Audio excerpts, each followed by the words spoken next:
Contestant number 2 is wearing black with crystal. Ikot, dapat walang ikot ako. Okay. Contestant number 3.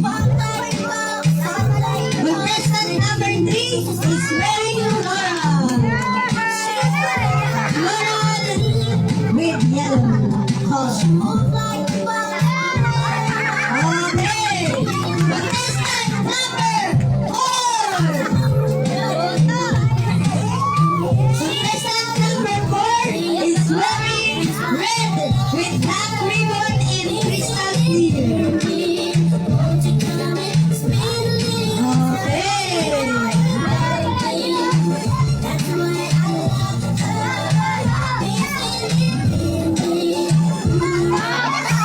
Okay, tama na, masyadong exposure.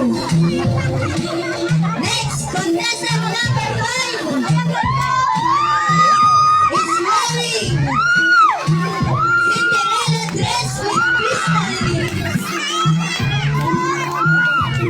Okay, and lastly, contestant number 6 is wearing Annabelle t-shirt.